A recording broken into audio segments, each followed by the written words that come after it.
Voilà, on va parler de Valérie, on l'a sur Skype, voilà. Alors, Valérie, on va écouter Valérie. Alors, eh bien moi, en fait, comme quoi il y a un temps pour tout, j'avais le numéro de Pascal depuis au moins 15 ans et je ne l'ai jamais appelé et je l'ai donné à plein de personnes. Et il se trouve que j'ai des problèmes de cheville et qu'au mois de juillet dernier, eh bien, je me suis dit, il va y avoir un moment où je ne vais plus pouvoir marcher. Et quelqu'un à qui j'avais donné la... Et donc, en fait, cette personne à qui j'avais donné le numéro de Pascal m'a dit, mais appelle-la pour tes chevilles. Et quand je vais voir Pascal en septembre, enfin non, d'ailleurs fin août, elle me dit, mais votre cas est tout à fait dans mes cordes, sachant que mon cas est un peu complexe, mais comme toutes les histoires.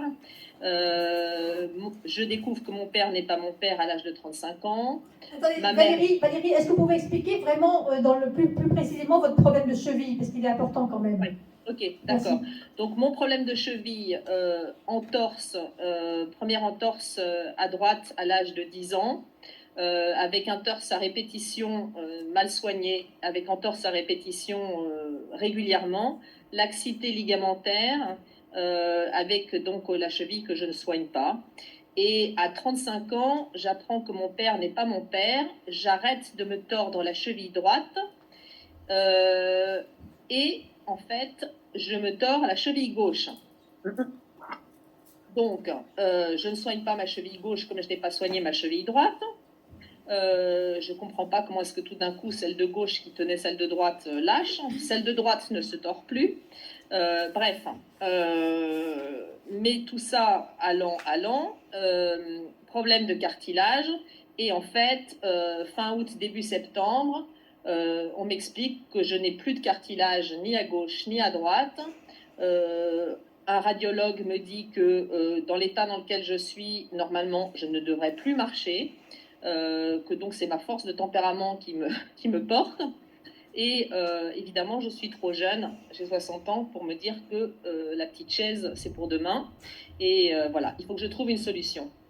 Donc, solution du plus rationnel au moins rationnel. Mais j'ai fait beaucoup de travail, enfin je sais pas, j'aime pas cette expression travailler sur moi, mais enfin bon, j'ai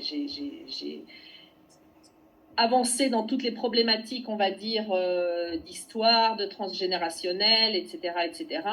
Mais j'ai bien conscience qu'il se passe quelque chose au niveau physique, et donc il y a quelque chose que je n'arrive pas à atteindre, ni par sagesse, ni par prière, ni par conscience, ni nulle part, qu'il y a quelque chose de plus profond. Et l'idée de travailler sur évidemment la cellule me parle. Bon, est-ce que tu veux que je dise autre chose, Pascal? Ce que tu veux, donc voilà, parle si tu veux maintenant ou pas, donc tu viens me voir, et l'évolution, après moi je vais détailler, si tu veux, me permet l'histoire où tu en parles toi-même, après je la reprendrai comme j'ai fait avec France, mais toute la logique qui est la logique de ta conception par rapport aux chevilles, si tu t'en souviens. Et sinon, explique comment tu as évolué par rapport à la thérapie, et moi j'alimenterai avec les connaissances des systèmes énergétiques et vibratoires. Alors, ce que je vais dire, c'est que en fait, en testant les cartilages, au niveau justement, en septembre, j'avais 5% de cartilage à gauche et 11% de cartilage à droite. Et aujourd'hui, j'ai 65% de cartilage à gauche et 63% de cartilage à droite. Alors, je pense que mon corps n'a pas aussi vite intégré la mémoire de la marche, de la récupération de la marche, que mes cellules. Mes cellules ont plus vite compris comment est-ce qu'il fallait qu'elles se régénèrent. Et c'est très intéressant, en fait. Il y a eu une séance où Pascal m'a expliqué qu'en fait, la mort, je ne savais pas ce que c'était. Or, en fait, je lui dis, mais non, mais Pascal, pas du tout. La mort, je sais très bien ce que c'est. La mort, je l'ai vécue. J'accompagne les morts depuis que je suis jeune. La mort, j'en ai pas peur. La mort, c'est mon ami. Elle m'a dit, non, non, non, non, vous comprenez pas du tout ce dont je vous parle. C'est au niveau cellulaire, en fait. Vos cellules n'ont pas compris qu'il y a une régénérescence corporelle. Parce qu'en fait, personne ne comprenait comment, à mon âge, je n'avais plus de cartilage. Parce que vraiment, à ce niveau-là, les radiologues me disaient, mais en fait, plus de cartilage, soit vous avez dansé ou fait du rugby toute votre vie, soit vous avez eu des accidents énormes, mais on n'arrive pas à ce niveau zéro de cartilage à cet âge-là. Et en fait, mon corps, mes cellules ne comprenaient pas et n'avaient pas intégré le cycle de la vie et de la mort, c'est-à-dire de la régénérescence. Voilà. Et ça, c'était. Et donc, il y a eu pas mal d'épiphanies. On a eu juste 5 séances. La dernière, c'était il n'y a pas longtemps. Et en fait, ce que je veux dire simplement, c'est que, eh bien, par exemple, depuis pas si longtemps, mais tout d'un coup, il y a des moments où j'ai plus mal du tout. Et c'est-à-dire que tout d'un coup, c'est un peu comme le cas de tout à l'heure, on se voit. Et tout d'un coup, je marche et je me dis, ah, je marche sans réfléchir parce que chaque pas était une douleur. Voilà, d'un point de vue clinique, on va dire. Ok, Valérie. Est-ce que vous voulez que je parle de l'histoire qui a conduit ce système de dégénérescence ou vous préférez pas?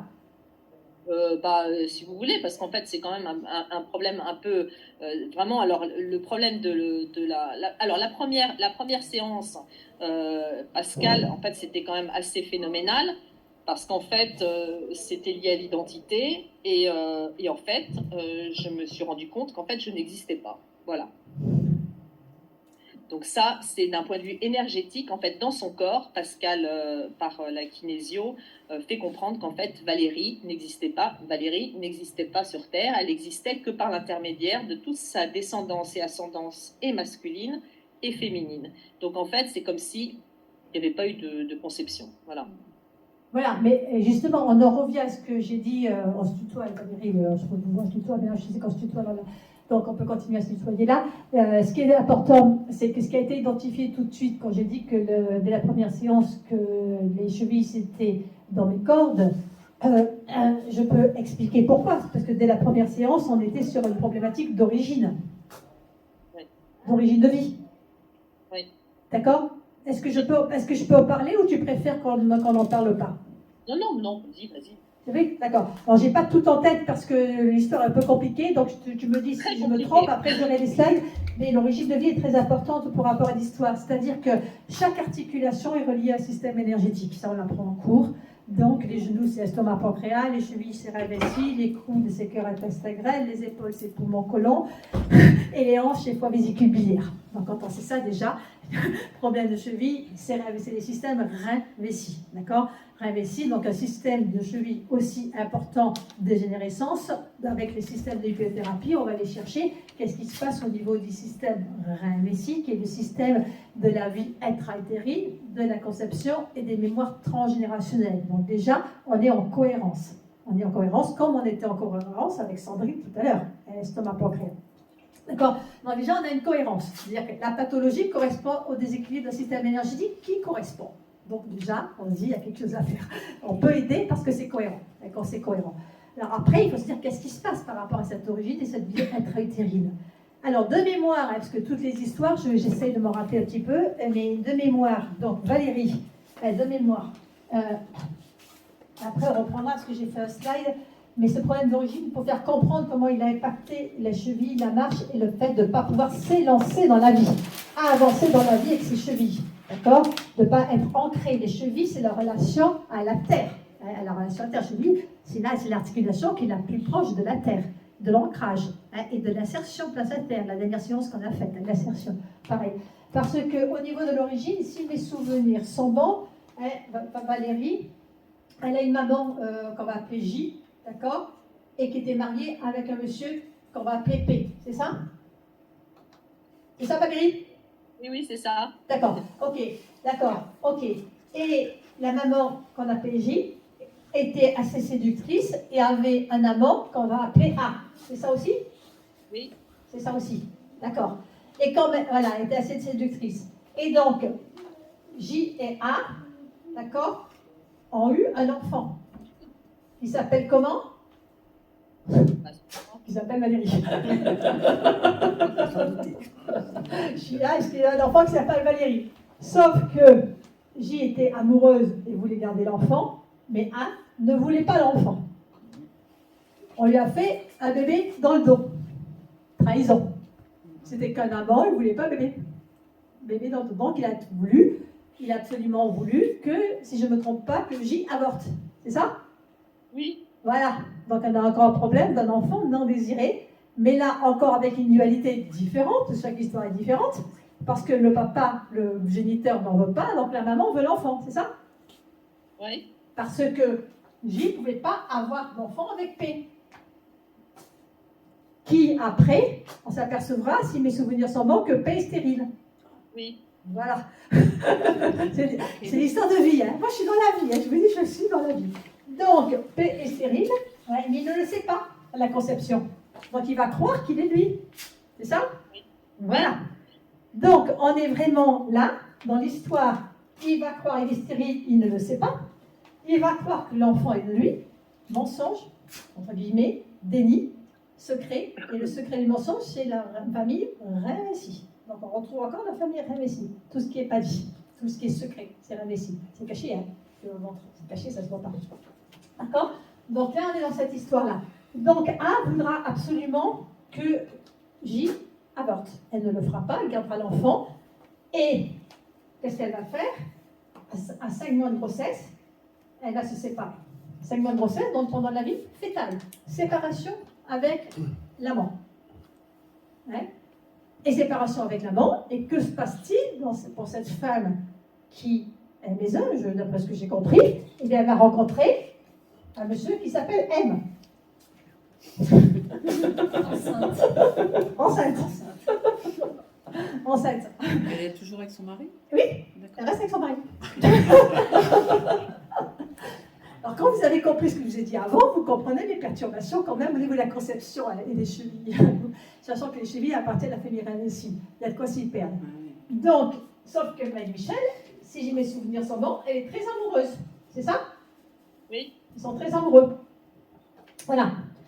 Mais Pierre, qui croyait que l'enfant était d'elle, va reconnaître Valérie. Donc, il vous a reconnu. Oui. Vous êtes la fille, voilà. Voilà. Donc, donc on est dans cette histoire de conception, là. Donc, là, on peut obtenir. Et A disait toujours que Valérie, c'était la croix de sa vie. Il portait sa croix, parce qu'il savait que ça enfant existait quand même. Mais il n'a pas reconnu, et puis c'était une histoire quoi. Et donc, qui n'a pas duré, on peut dire une histoire éphémère. Et puis voilà. Sauf qu'il y a M, et donc J continuera à avoir une histoire avec elle, et être mariée avec P. Ils vont quand même se séparer un jour, je crois, J et P. Hein. Ils vont se séparer. Oui, à l'âge de 6 ans. Pareil, on y retrouve. Séparation à l'âge de 6 ans. Tous les deux vont se séparer à l'âge de 6 ans. 6 ans, on est toujours 6-7 ans dans la construction de l'Oedipe, la libération de l'Oedipe. La construction de l'enfant se fait stade oral, stade anal, stade phallique. Et à 6-7 ans, on doit être individué. Là, on a toute l'enfance qui est perturbée par l'amant, le deuxième amant, le père, et toute la vie, quand même, qui est quand même très perturbée. Donc, tous les systèmes énergétiques sont perturbés pendant la vie intra-utérine et pendant la petite enfance pour arriver à une séparation. Il y a de quoi déstabiliser les systèmes, non? Vous comprenez, non? il y a de quoi perturber tous les systèmes énergétiques et vibratoires. Parce qu'on là, on y passe tous. À la naissance, qui est le père? Qui est présent à la naissance? Le père géniteur? Le mari? Ou l'être aimé? Il y en a 3. J'ai senti qu'il y en avait 2. Tu vois, il y a mieux que toi. Ouais, c'est fort. Il y en a 3 là. Voilà. Et l'enfant se construit dans la vie intra-utérine avec toutes ces lignes-là. Comme la vie intra-utérine est reliée, les chevilles sont reliées à la vie intra-utérine, mais ça fait quand même une perturbation importante à la base pour être perdu et pas avancer dans la vie quand même. Voilà. Est-ce que c'est suffisamment résumé, Valérie?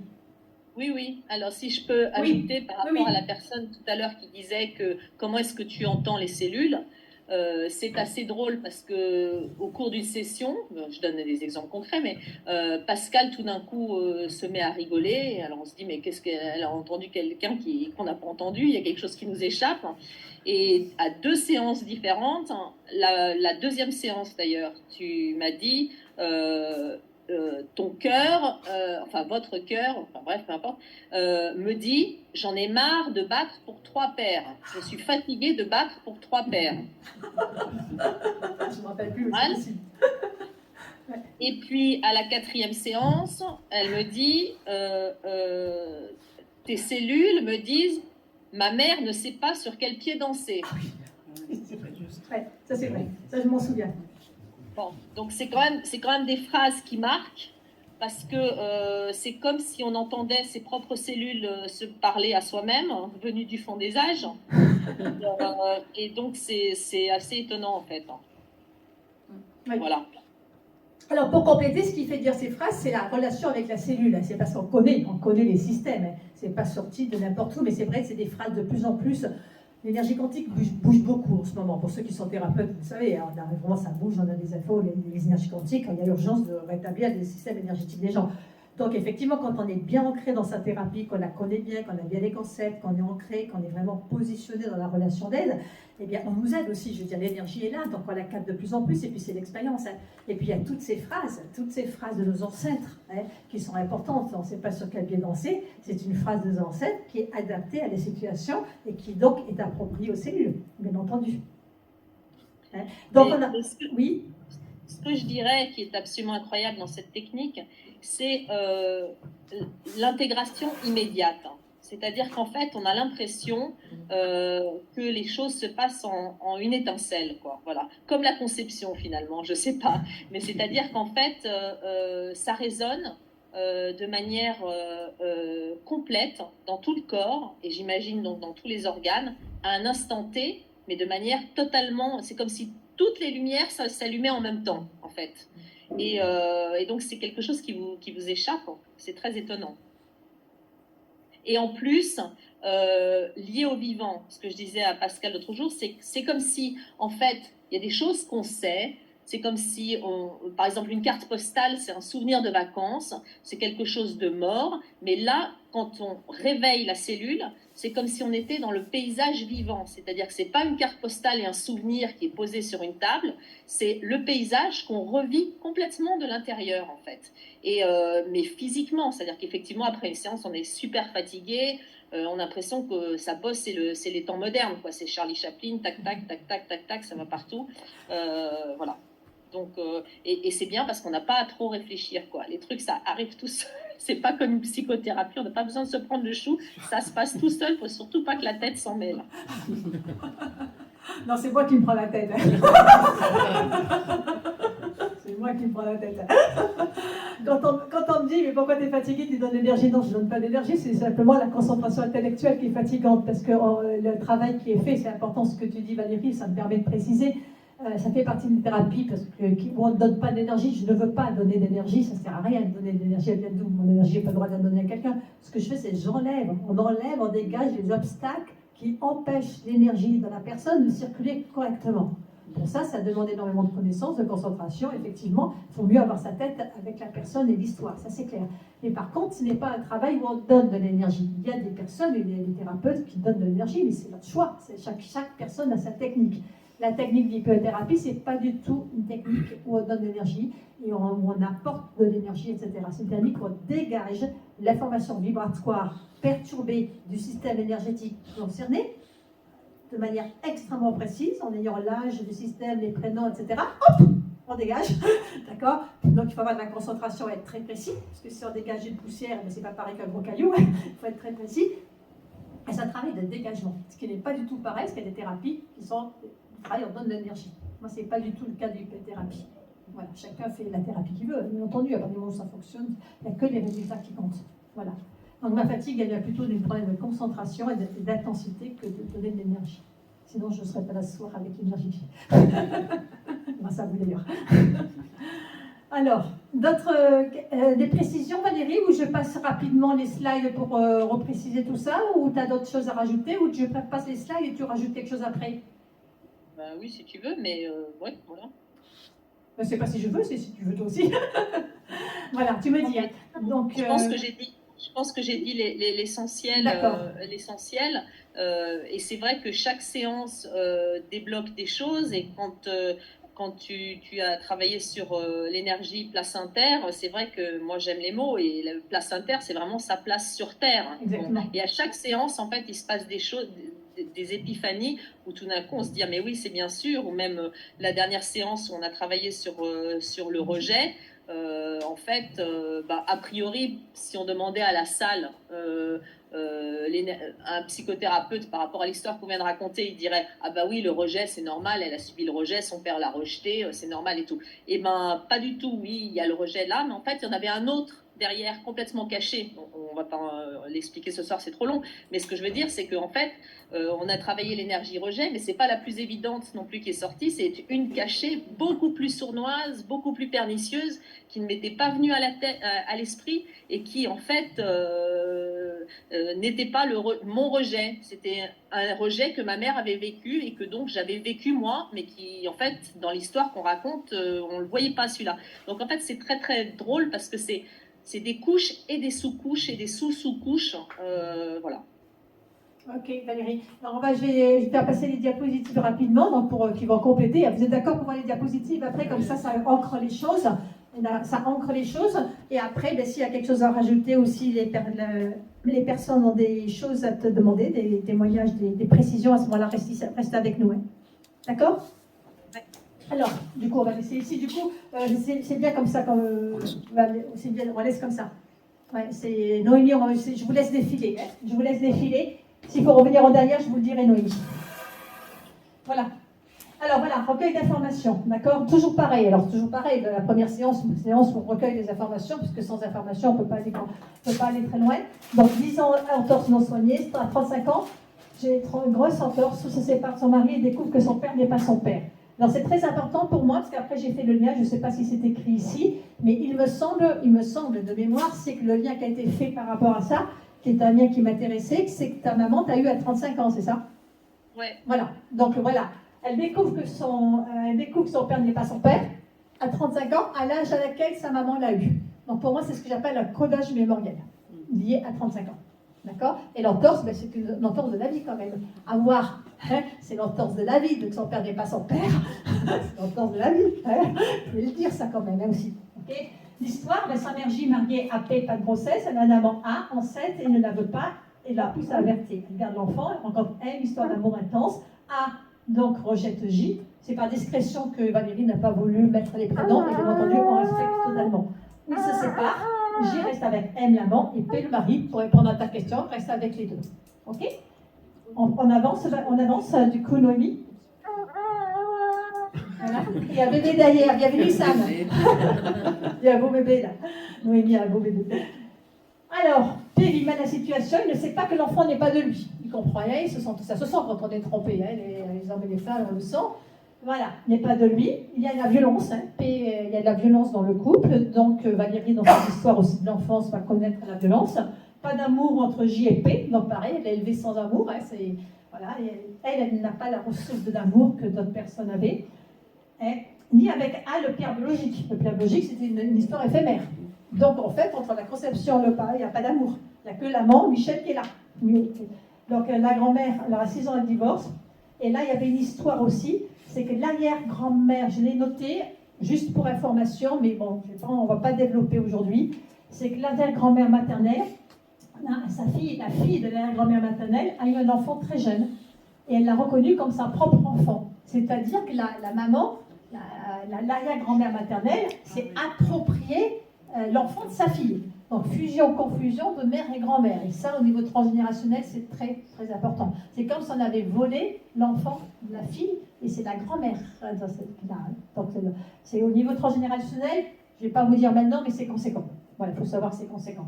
Donc on a eu un travail sur la communication cellulaire, sur l'identité cellulaire, etc. On continue, c'est la base. C'est-à-dire les fondations de la maison énergétique, c'est toujours la communication cellulaire.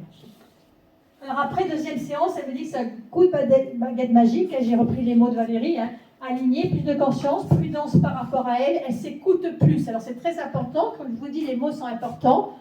L'écoute, c'est oui, c'est relié au système des ovaires et RVSI.